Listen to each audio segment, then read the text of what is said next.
So in Mike's previous life, he was also a communications coach, and he used to talk about, or he does also talk about gravitas. And so I'm going to try and bring the gravitas in my voice for this podcast. Here's a really deep dive after. Go for it. Go for it. So my friends, welcome to Leading from the Middle. And today we're going to look specifically at men, and specifically brain health, physical health, emotional health in men with expert Michael Netzley, Dr. Michael Netzley. He's been researching and studying how we can build our second life or extend our runway, so to speak, and really thrive after 45.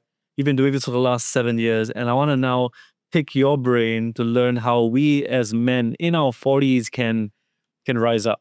I have a little experience as a man in his 40s, so let's do it. Great. You got lived experience and you got research experience and you've got your consulting work as well. When I just hit 40, right? And I was telling my wife, yeah, I've been exercising. I've been the peak of my health. And just a week later, she's like, hey, honey, what's that at the back of your head? And that's where my male pattern balding had begun. Right. So now I'm on the game, right? At the same time, 2 weeks after that, I'm like, my eyes are hurt. Whenever I look at my phone, my eyes are hurt. She's like, honey, you're getting long-sighted. Yeah. So all of these things are kicking in. You know, why 40? What's going on in my body when I hit 40? Why do our bodies change at this age? What's happening to us? Well, I mean, there's actually, I have a list of 20 or 25 things that change at, this 40 to 45 range. But this is just from an evolutionary perspective, that point at which, your joints are not as creak-less as they used to be. Yeah. Strength starts to decline. Your brain starts to decline. It's just sort of the natural flow of human life. Okay. But it's not necessarily bad. We've been too quick to attribute negativity to this, Okay. rather than seeing opportunity and change. Okay. Yeah. Actually, it's no different for women as well. We go through these things. Our face start to sag.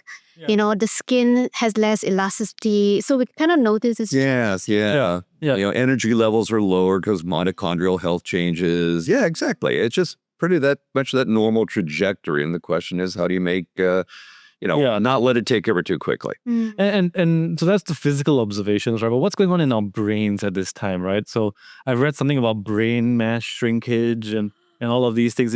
Are those true? We'll talk about low dopamine levels as you grow older. Yeah. Neuroinflammation. What's going on?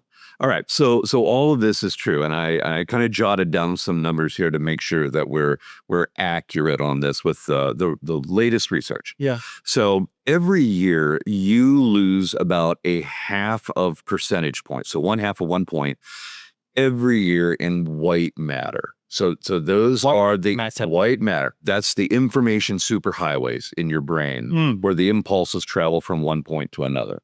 So those are naturally declining.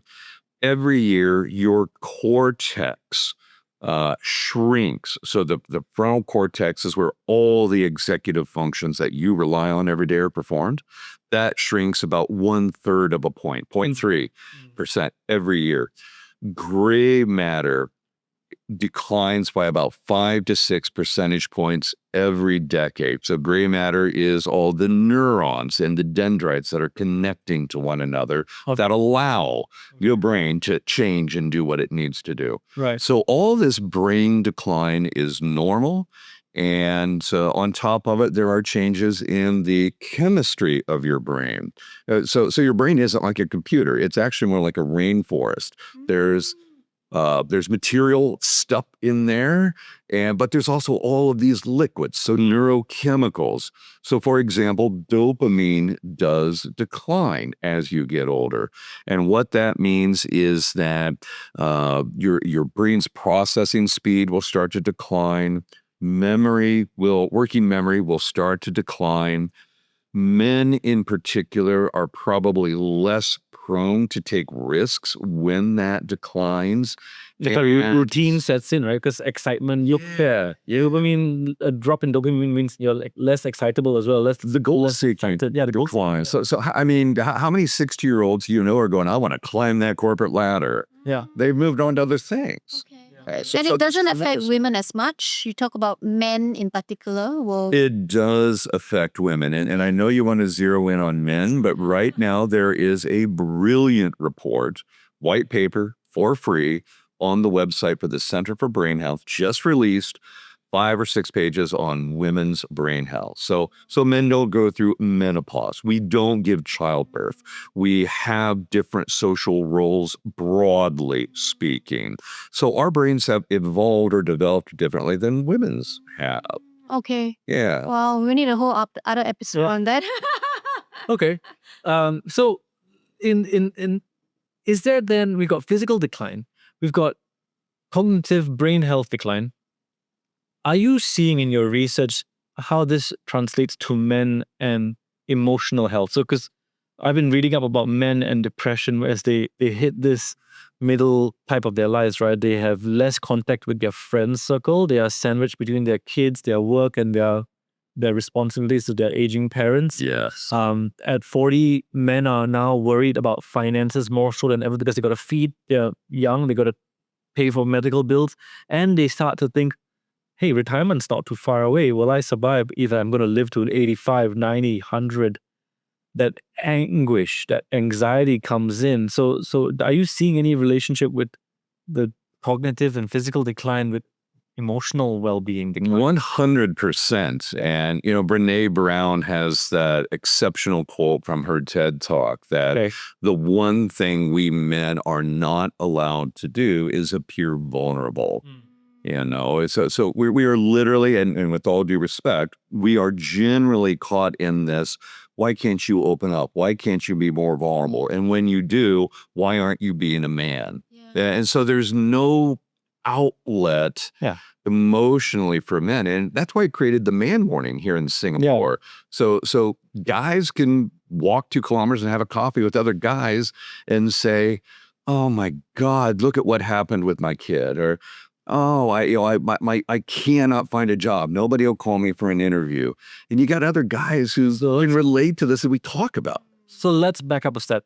In light of the emotional strain that men have, in light of their inability to be vulnerable because of fear of being judged and not being man and strong enough, you created this thing called Man Morning. So what is Man Morning? Man Morning is twice a month. We will meet somewhere, say Kent Ridge. Okay. And we walk 2 kilometers. We have a coffee, 75 minutes, done. Okay. But we only talk about 2 things. What are you celebrating? What are you navigating? That's it. And what does this do to your brain when you have an outlet like this where you can be vulnerable compared to where you feel like you can't? What does this do to your brain?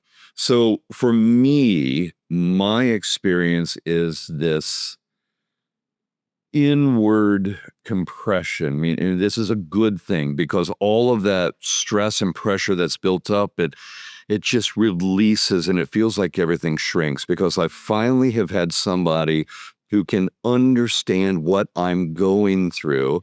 And so far, every one of these sessions, somebody has asked the $1 million question. And we hear that question, we're like, that's what we needed today. And so it gives you a safe place, and you're not going to end up on LinkedIn. You're not going to be in anybody's chat group. It's a safe place for guys to let some of this stuff out because it weighs on us. And then the impact on the brain is all the negative neurochemicals. I really like this, right? Because, we're struggling to be vulnerable and then find solutions to the struggles that we have. The Man Morning concept where you actually share what you celebrate, that's easy. But then you created a platform where people have to share what they're navigating, which means what you're struggling with. Because if I went out for teh tarik with my buddies on a Friday night, it may not come naturally to say, hey guys, I'm struggling with this, right? Yeah, I mean, with some I might, but generally it won't be the first protocol. But if you've institutionalized the conversation, my friends, will be celebration and struggles, then it becomes safe. Everyone shares and you feel like you're not the whiner. And then you can start to get into constructive solutions and help each other. That sounds brilliant. Well, let's be careful here in assuming that it's easy. Let's say you're the individual who hasn't been able to get a date for 2 years and you just got your first date. Yeah. Do you want to remind people in your network that you haven't been able to get a date for 2 years? Yeah, of course not. It's not that easy to come out and say, yay, I got a date. But if the process is, okay, guys, what are you navigating? All right, guys, I'm navigating how do I take this girl out for a date? I've never been on a date for 2 years. Exactly. What would be a good date today? Yeah. Yeah. Hey, what's a good date in 2025? Yeah, I Yeah. have no idea. Yeah. So it's not always easy for guys to have these, and we were probably socialized. I mean, I come from a really conservative part of the United States. We don't sit around having touchy-feely talks. I mean, it's taken me years to learn how to have these conversations. And Dr. Mike, do you see a difference in the Asian culture compared to a Western culture? Is it much harder for Asian men perhaps to open up? What have you observed? I don't know that it's harder. I think it is different. I don't think you have generally in Southeast Asia that same sense of machismo that we will experience in the West. But there is still a concept of manhood that you will quietly be measured by. And so I think this is a global phenomenon, that it's hard for men who have been cast classically in that role of the provider and protector, even though that has changed over the last couple of decades, it still is there. In fact, what's interesting, I have a lot of male friends who tell me that when the boys get together, is usually talking about cars, soccer, things like that. And the IQ actually drops, EQ drops as well. That's why he has female friends. Right. Because he finds it more easy to talk with female friends about his problems. Right. Yeah. Yeah, my best friend is you know my best friend, but is a woman, absolutely, and she knows everything about my life, and her husband tolerates me, so it's a good package here, you know. So let's look at men, right? What advice would you have for men as they approach midlife, 40s, 50s, to design their lives? How do we design our lives to optimize for peak performance as men? And peak performance to me means physical health, brain health, emotional health. How do we design for that as a 40? What are the basics? I coach around 3 anchors here. Yeah. Number 1 is going to be that physical health, which is going to include the brain health. The second one is going to be psychological well-being. The third one, and especially at midlife, identity. The stories you tell yourself about yourself are often your worst enemy. Wow. Tell me more about this. So Which one you want? okay, so we got a few, but identity, psychological health, brain health. Psychological well-being and physical health. Let's go into identity. So what is the identity crisis at midlife? So the stories we tell ourselves about ourselves, I firmly believe, are our worst enemy. So I'm going to broadly draw upon my coaching experience here. Okay, let's talk about it. Yeah, it's retrenched at 44. They'd had a successful career. They were hard charging. They climbed up the ladder, but now they cannot even get an interview. Yeah. They start telling themselves stories. I'm past my prime. Yeah. I am no longer wanted. Do I have anything more to give? So I'm past my prime, myth or fact? I'm sorry, the Myth or fact? I'm past my prime. I've been retrenched at absolute myth. Absolute myth. Unless you do nothing. Okay.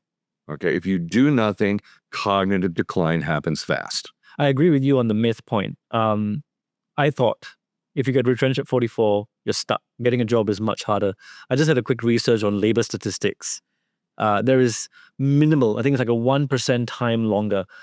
Men at 44, people at 44 when they're retrenched, they don't take that much longer to find a new job compared to people in their 30s. So I thought that actually if you're unemployed at 44, you're going to be stuck for a longer time. Based on the Singapore manpower labor statistics, it is not.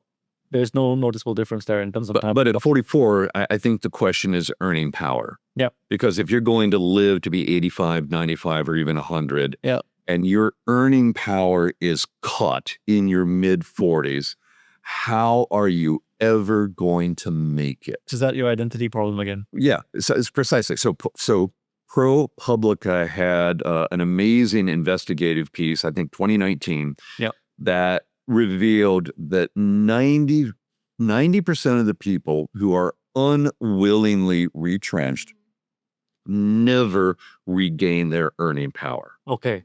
So Now, all of a sudden, you're trying to become one of those 10%, and you show up for the job interviews with that vibe of, am I going to be good enough? Can I still contribute? Will they want me? Nobody's going to hire you. It's like getting a date. Would you want to date that person? You're not going to get a job. You're going to become one of the 90%. And I just worked with a guy. We went through the coaching journey on this, and he calls me up, Michael, I got a job.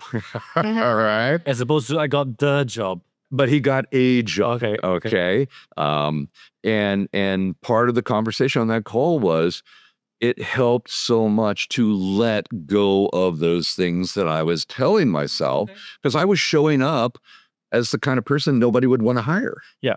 Yeah. So show up with the right identity or the right mindset. I've got value to give at this age. You'll be getting more than I'm getting if I show up. You know what I mean? Exactly. Okay, so go more into the identity piece. So the common identity drop is that we feel less valuable. We question our self-worth. What can men do to maintain that sense of positive identity as we get through these difficult moments in our midlife? Okay. Multiple answers. If you have the means, work with a coach who knows how to talk about these kinds of issues. If you don't have the means, start running experiments and remind yourself of what you are really good at so that you can have life experiences to believe in yourself again. And also, you've got to discard this stunning level of myth and wrong information that old dogs cannot learn new tricks. That, even Oprah approved professor from Harvard will say your career will end sooner than you would like. Nonsense. Tell me some of this. Show me how old dogs can learn new tricks. What have you seen?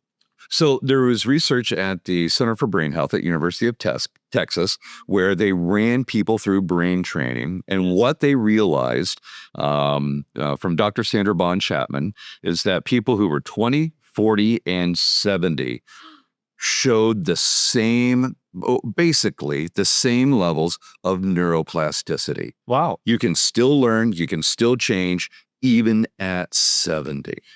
Okay, that's good to hear. But if you don't believe that, are you even going to try? Well, that's the keyword. That's the keyword. If you don't believe it, then the self-fulfilling prophecy comes in. But go ahead. And Dr. Mike, I observe around my friends, some of their husbands have lost jobs in their 50s, and they also suffer from, like what you say, this identity. I have to have a job where I have power and authority. I refuse to take on any job that diminishes my ego in a way. Yeah. Yeah. Rule number 1, get over yourself. I'm sorry to be so blunt. Get over yourself. Because that is an ego need. It's driven by personality. And you're closing yourself off to so much opportunity where your experience could be of value. Get over yourself. But it's a balance, right? It's very easy to believe wrongly that old dog can't learn new tricks. Fine, I will settle for less than I'm capable of giving. For example, I'll take a job that I'm more qualified than this. I can do more, but I'll take a simpler job because I doubt my ability to land a good job. I doubt my ability to learn new things. And so that self-belief, and then I settle. I don't want that either. I don't want to settle either. Yeah. But how do you bet? Like, so your point was like, these men, they don't want to settle for less, so they remain unemployed, and that's worse. But I get that and I agree. But how do we make sure we don't settle too easily and we still believe in getting that greater job? So again, a couple of things. Get the latest science so that we know what are the myths and nods. Work with somebody who knows how to specifically have these kinds of conversations. But on top of this, start your side gigs sooner. Explain. All right. So Why can't I just work and be employed by somebody else and they'll worry about all the overheads and all that stuff? because you're going to get retrenched at some point, and you're going to tell yourself, that they don't value me anymore, and you're going to So become one of the building- 1%. So build it slowly on the back end. Have these things on the side that may open up new opportunities, because after 25 years of doing the same thing, you may be ready for a restart. Yeah. Yeah. But if you start after you've been retrenched, what a horrible starting point. Yeah, true. You're starting on a low. Let's start on a high. Like now you got a good job in your business. Great. But what can you build? And that also adds on to the novelty that we talked about. When you have a side hustle, it kind of excites you in a different way, right? Because you have a lot of autonomy to decide how to design it. Yeah, I have a lot of friends who work for the Singapore Police, the Singapore Army, civil service jobs. And these uniform jobs typically have a fixed retirement age. And it's pretty young compared to like corporate life, right? So I think that advice would be spot on for them, right? Build your, what was it, your second act. your second act. To become a grapepreneur. Yeah. Great name. Okay, so I want to get into something, right? You talked about old dog, new tricks, cognitive decline, but you know Anis Haddad, Yes. right? He's on our LinkedIn, right? We are in our same similar circles, and he's been sharing some research on his LinkedIn about how actually at certain ages we unlocked new competencies, or certain competencies actually go stronger as we get older, as opposed to the trend of going down. Okay. So I know Anis. He took my SMU course on this topic. So that's where we met. Yeah. Respectfully, I fundamentally disagree. Okay. Fundamentally disagree. There is nothing automatic as an adult. Okay. Okay. Can you strengthen innovative thinking, Yes. strategic thinking, As a transformational Yeah. thinking, managing complexity? Yeah. Yes. and therefore employability. Bingo. Yeah. Let me be crystal clear. Nothing is automatic. You have no superpowers. The Avengers are not going to invite you to join their team. You must make the right science-backed investments in the same way that you have to go to the gym to strengthen a bicep, or the way you have to go do cardio to strengthen your heart. You have to take action or it will not happen. Okay. So let's talk about action. The last 3 to 5 minutes of the podcast for today. As somebody in their early to mid 40s, is that the correct listener group, right? Yep. What's the advice from men, unique for men, to take action to strengthen what you shared in the previous podcast, right? The holy trinity of brain health, Brain health trinity. Yep. plus the other stuff. Social connections and mindfulness, meditation. Okay, rest. welcome. Yep. Give the men the advice to thrive after 45. Okay. So I start my workday at 9 p.m. 9 p.m. And 9 p.m. is when my workday starts. I shut off my screens. I turn on the warm lights beside the bed. I read a book. I try to be asleep before 10 p.m. Because I have Did I hear wrongly? You're with me? You 9 start p.m. your 10 workday p.m. at 9 p.m. You end your workday at 10 p.m. No. No. No. Okay. Use your imagination here, my friend. Okay. My workday begins with going to bed. I am that serious about maintaining my brain health. Okay. So the aircon temperature goes down a degree. I'm in bed, warm lights. I'm reading a book, no screens. I am pursuing to the best of my ability, 7.5, 8 hours of sleep that night. I get up the next morning. I do not look at email because your problem is your problem. I'm not taking it. Yeah, email is not to be responded. I have my coffee. I do my best thinking, my best journaling there before sunrise, sitting on the balcony. And my classic work day might start at 8 a.m. or 9 a.m., where I'll work in the home office or I'll be at the client site or whatever I'm doing. And my work day probably ends around 4 to 5 p.m., where then I've got from 4 until 9 with kids and whatever else is going on. But then it's time to start my work day again. by making sure I'm going to bed refreshed right on down the line. So I hear you're optimizing for sleep, Yes. right? And then I would assume that you've optimized for nutrition in the morning. Yep. So nutrition, right? You listen to Diary of CEO, Andrew Huberman was on the podcast, has his podcast as well. These guys, they talk about omega-3s, zinc, magnesium. Is that key for men's nutrition? Absolutely. So very simple regimen for me. Yeah. I take a basic multivitamin. Yeah. I take the omega-3s. I take the combined vitamin D and K. I take choline. We are typically deficient in that, and it is it's for the brain, and it allows the brain to function the way it needs to, in particular around memory on this. I'll take a magnesium threonate at night. Okay, so there's many different magnesiums. You got to get the right one. So I take the threonate. Why? That's the one that is going to be for your nervous system and relaxing and sleep. Okay. And tons of olive oil for just for heart health and anti-inflammatory properties. But and creatine, I'll take creatine, but that's it. I don't overload on all of these supplements that influences want to sell me, but the science doesn't back. So creatine, I mean, most people think it's for workouts, but you're taking it for the protein? I'm taking it for the brain health benefits of this. Creatine is emerging as one of the safest supplements we can take that has broad benefit beyond simply physical exercise, building muscles and such. So you're designing your diet and you're adding these supplements within. What about exercise? What's the guidance? Do we have to exercise every day? I've heard 3 times 30 minutes. What's the guidance for optimizing brain health and longevity? Yep. Consistently as possible, about an hour and a half per week of vigorous exercise. An hour and a half a week. Hour and a half a week. And about 2.5 hours a week of moderate, which would be walking. So that moderate is like zone 2. Zone 2, zone 1, zone 2. Exactly. Yeah. Vigorous is zone 3, zone 4. Yeah. Right. Okay, heart rate zones.